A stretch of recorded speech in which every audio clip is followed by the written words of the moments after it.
علیہ وسلم کے ایک صحابی حضرت جابر بن عبداللہ رضی اللہ تعالیٰ عنہ ہیں۔ وہ فرماتے ہیں کہ حضور علیہ الصلوۃ والسلام کے ایک صحابی ہیں جن کا نام ثعلبہ ہے، ثعلبہ بن عبد الرحمن، نئے مسلمان ہوئے، مدینہ منورہ سے تعلق رکھتے ہیں۔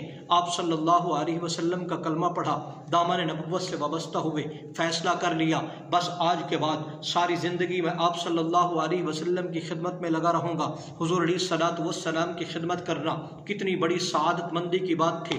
ایک دن حضور علیہ الصلوۃ والسلام کی مجلس میں بیٹھے ہیں، آپ صلی اللہ علیہ وسلم نے حضرت ثعلبہ رضی اللہ تعالی عنہ کو فرمایا، جاؤ میرا فلاں کام کر کے آؤ، فلاں صحابی کے گھر چلے جاؤ۔ حضرت ثعلبہ رضی اللہ تعالی عنہ جا رہے ہیں، جاتے جاتے ایک مکان ایسا بھی آیا کہ اس کا دروازہ کھلا ہوا تھا۔ حضرت ثعلبہ بن عبد الرحمن رضی اللہ تعالی عنہ کی نظر پڑی تو کیا دیکھتے ہیں، ایک صحابی ان کی اہلیہ غسل کر رہی ہے۔ اچانک نظر پڑی، بس آپ صلی اللہ علیہ وسلم نے جو کام بھیجا تھا وہ کام بھی بھول گئے۔ اب اس ڈر کی وجہ سے واپس آپ صلی اللہ علیہ وسلم کی خدمت میں حاضر نہیں ہوئے، وہ کام کر کے واپس نہیں آئے۔ کہیں ایسا نہ ہو کہ میں نے جو گناہ کیا ہے یہ گناہ وحی کے ذریعے آپ صلی اللہ علیہ وسلم کو بتا دیا جائے گا۔ کیوں؟ وَهُوَ مَعَكُمْ أَيْنَمَا كُنْتُمْ، اللہ رب العزت تو اپنے بندے کے ہر وقت ساتھ ہیں اور ہر بات ہر عمل اللہ رب العزت اپنے بندے کے جانتے ہیں۔ تو حضرت ثعلبہ سمجھ گئے، آپ صلی اللہ علیہ وسلم کے پاس جبریل امین وحی لے کر آ گئے، میں نے جو گناہ کیا ہے اس گناہ کا تذکرہ حضور کے سامنے ہو گیا تو میں سب کے سامنے شرمندہ ہوں گا، میں اللہ رب العزت کو کیا جواب دوں گا، خاتم الانبیاء آپ صلی اللہ علیہ وسلم کو کیا جواب دوں گا۔ حضرت ثعلبہ رضی اللہ تعالی عنہ مدینہ منورہ میں واپس آنے کی بجائے مدینہ سے نکلے مکہ کی طرف۔ مکہ اور مدینہ کے درمیان جو پہاڑ ہیں، پہاڑوں کے اندر زندگی گزار رہے ہیں۔ 40 دن گزر گئے۔ 40 دن گزرنے کے بعد آپ صلی اللہ علیہ وسلم کے پاس اللہ رب العزت نے جبریل امین کو بھیجا۔ جبریل علیہ الصلوۃ والسلام وحی لے کر آئے، اللہ رب العزت کا پیغام کہ اے رسول اللہ صلی اللہ علیہ وسلم، مجھے اللہ رب العزت نے بھیجا ہے اور اللہ آپ کو سلام بھی کہہ رہے ہیں، اور اللہ فرماتے ہیں میرا ایک بندہ ہے، آپ کا امتی ہے جس کا نام ثعلبہ ہے، وہ مکہ اور مدینہ کے پہاڑوں میں زندگی گزار رہا ہے، اس کا بھی پتہ کر لو۔ آپ صلی اللہ علیہ وسلم نے اسی وقت حضرت عمر رضی اللہ تعالیٰ عنہ کو بلایا، حضرت سلمان رضی اللہ تعالیٰ عنہ کو بلایا اور دونوں کو فرمایا، جاؤ ثعلبہ کو میرے پاس لے کر آؤ۔ حضرت ثعلبہ رضی اللہ تعالیٰ عنہ کو تلاش کرنے کے لیے یہ دونوں صحابی نکلے، مدینہ منورہ سے باہر نکلے پہاڑوں کی طرف۔ مکہ اور مدینہ کے درمیان پہاڑوں میں جب پہنچے تو ایک صحابی ملتے ہیں، وہ ایک چرواہا ہے جس کا نام زفافہ ہے۔ آپ صلی اللہ علیہ وسلم کا یہ بھی صحابی ہے۔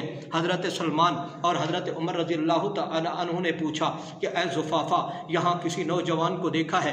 کہا کس کی بات کرتے ہو؟ تم ثعلبہ کی بات کرتے ہو؟ کہا ثعلبہ کی بات کرتے ہیں۔ اچھا، اس نوجوان کی بات کرتے ہو جو ساری رات اور سارا دن سر پہ ہاتھ رکھ کر اللہ کی بارگاہ میں یہ دعا کرتا ہے، یا اللہ میری روح قبض کر لیتا، یا اللہ میرے جسم کو سنبھال لیتا، لیکن یا اللہ مجھے جہنم کے عذاب سے بچا لینا، یا اللہ مجھے جہنم کی سختی سے بچا لینا۔ کہا اچھا وہ ملے گا کہاں؟ کہا ابھی پتہ کرتا ہوں۔ حضرت ثعلبہ رضی اللہ تعالی عنہ سے ملاقات ہو گئی۔ کہا عمر اور سلمان آئے ہیں آپ کو بلانے کے لیے۔ وہ ہو ڈر گئے، کہیں آپ صلی اللہ علیہ وسلم کو لگتا ہے میرے گناہ کی خبر ہو گئی ہے۔ حضرت عمر رضی اللہ تعالی عنہ سے ثعلبہ نے پوچھا، کیا میرے گناہ کی خبر آپ صلی اللہ علیہ وسلم کو ہو گئی؟ حضرت عمر رضی اللہ تعالی عنہ فرمانے لگے، اے ثعلبہ مجھے تو اس بات کا تذکرہ پتہ نہیں ہے، لیکن کل دیکھا حضور کی مجلس میں بیٹھے ہوئے تھے تو آپ صلی اللہ علیہ وسلم نے کیا فرمایا؟ فرمایا جاؤ سلمان اور عمر، جاؤ حضرت ثعلبہ کو تلاش کر کے میرے پاس لے کر آؤ۔ تو حضرت ثعلبہ رضی اللہ تعالی عنہ نے کیا فرمایا؟ کہا عمر میں تمہارے ساتھ جانے کے لیے تیار ہوں، لیکن میری ایک شرط ہے، وہ یہ ہے کہ ایسے موقع پر مجھے مدینہ منورہ لے چلنا جب آپ صلی اللہ علیہ وسلم مسجد نبوی کے اندر نماز پڑھا رہے ہوں، تو نماز کے دوران میں بھی نماز کے اندر داخل ہو جاؤں گا اور آپ لوگ بھی نماز کے اندر داخل ہو جائیں گے۔ اب حضرت سلمان اور حضرت عمر رضی اللہ تعالی عنہ کے ساتھ حضرت ثعلبہ رضی اللہ تعالی عنہ چل رہے ہیں۔ مسجد نبوی کے اندر پہنچے، مغرب کی نماز تھی یا عشاء کی نماز کا وقت تھا۔ آپ صلی اللہ علیہ وسلم نماز پڑھا رہے ہیں اور جہری نماز ہے، جہری تلاوت ہو رہی ہے۔ حضرت عمر رضی اللہ تعالیٰ عنہ اور حضرت سلمان رضی اللہ تعالیٰ عنہ نماز میں شامل ہو گئے، حضرت ثعلبہ رضی اللہ تعالیٰ عنہ بھی نماز میں شامل ہو گئے۔ آپ صلی اللہ علیہ وسلم نماز کے اندر تلاوت کر رہے ہیں۔ حضرت ثعلبہ رضی اللہ تعالیٰ عنہ نے جب تلاوت سنی، قرأت سنی، بے ہوش ہو کر گر پڑے۔ آپ صلی اللہ علیہ وسلم نے نماز مکمل کی تو آپ صلی اللہ علیہ وسلم نے حضرت سیدنا عمر کو بلایا، فرمایا عمر ثعلبہ کہاں ہے؟ یا رسول اللہ صلی اللہ علیہ وسلم وہ ہے۔ آپ علیہ السلام قریب گئے تو حضرت ثعلبہ بے ہوش ہوئے پڑے تھے۔ آپ صلی اللہ علیہ وسلم نے اٹھایا، حضرت ثعلبہ رضی اللہ تعالیٰ عنہ ہوش میں آئے۔ آپ نے فرمایا ثعلبہ کس چیز نے آپ کو مجھ سے دور کر دیا؟ آپ مجھ سے دور کیوں ہو گئے؟ حضرت ثعلبہ رضی اللہ تعالیٰ عنہ نے کیا کہا؟ یا رسول اللہ صلی اللہ علیہ وسلم ایک گناہ نے آپ سے مجھ کو دور کر دیا، مجھ کو آپ سے دور کر دیا گیا ہے۔ فرمایا وہ کون سا گناہ ہے؟ یا اللہ بہت بڑا گناہ ہو گیا۔ آپ صلی اللہ علیہ وسلم نے فرمایا میں آپ کو ایک آیت بتاتا ہوں، وہ آیت سارے گناہوں کو مٹا دیتی ہے۔ جی یا رسول اللہ صلی اللہ علیہ وسلم وہ کون سی آیت ہے؟ آپ نے فرمایا ربنا آتنا فی الدنیا حسنۃ وفی الآخرۃ حسنۃ وقنا عذاب النار، کہ اے اللہ مجھے دنیا آخرت کی بھلائیاں نصیب فرما اور جہنم کی آگ سے محفوظ فرما دے۔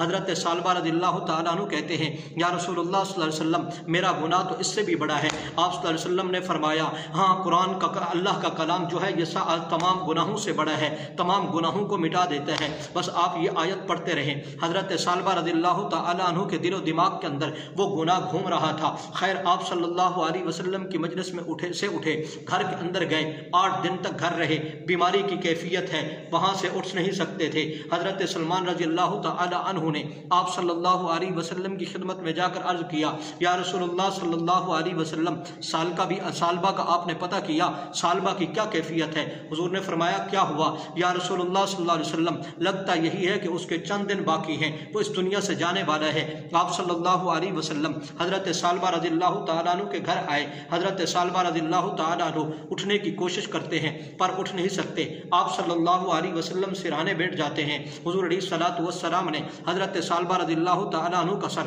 اپنی گود مبارک میں رکھنا چاہا تو حضرت ثعلبہ رضی اللہ تعالیٰ عنہ نے اپنا سر مبارک نہیں رکھنے دیا۔ یا رسول اللہ صلی اللہ علیہ وسلم یہ گناہوں کا بھرا ہوا ہے، گناہوں کا لدا ہوا ہے، یہ گناہوں کا ڈھیر ہے اس سر کے اندر، یا اللہ یہ اس قابل نہیں کہ آپ کی گود میں آئے، میں کبھی ایسا نہیں کرنے دوں گا۔ آپ صلی اللہ علیہ وسلم نے کیا فرمایا؟ فرمایا ثعلبہ کیا کیفیت ہے؟ یا رسول اللہ صلی اللہ علیہ وسلم جو میں نے گناہ کیا ہے اس گناہ کی وجہ سے میری جو کیفیت ہے اس کا مجھے پتہ ہے۔ اتنے میں اللہ نے جبریل امین کو بھیج دیا۔ حضرت جبریل علیہ السلام نے آ کر آپ صلی اللہ علیہ وسلم سے کہا یا رسول اللہ صلی اللہ علیہ وسلم مجھے اللہ رب العزت نے بھیجا ہے اور اللہ رب العزت یہ اعلان کر رہے ہیں کہ میرے ثعلبہ نے جو توبہ کی ہے اور اس کے اندر جو میرا خوف اور ڈر ہے، اس خوف اور ڈر کی وجہ سے، اس توبہ کی وجہ سے میں نے اس کی توبہ کو ایسے قبول کیا ہے کہ اگر وہ گناہوں کا زمین سے لے کر آسمان تک یہ سارا خلا گناہوں کا بھر کے لے آئے تو میں تب بھی اس کے سارے گناہوں کو معاف کر دوں گا۔ اور جا کے جبریل میرے محبوب کو کہہ دے کہ ثعلبہ کو یہ بتا دو میں نے تیری بخشش کر دی ہے اور میں نے تیرا داخلہ جنت میں طے کر دیا ہے۔ یہ ہے اللہ رب العزت کا خوف۔ یہی خوف اللہ میرے اور آپ کے دل کے اندر ڈال دے۔ جب یہ خوف اللہ رب العزت کا آئے گا تو یاد رکھنا پھر آدمی گناہ کے قریب نہیں جا سکتا۔ اسی لیے اللہ رب العزت نے قرآن میں فرمایا وَأَمَّا مَنْ خَافَ مَقَامَ رَبِّهِ وَنَهَى النَّفْسَ عَنِ الْهَوَىٰ فَإِنَّ الْجَنَّةَ هِيَ الْمَأْوَىٰ۔ جو آدمی اللہ کے خوف کی وجہ سے گناہ پر پوری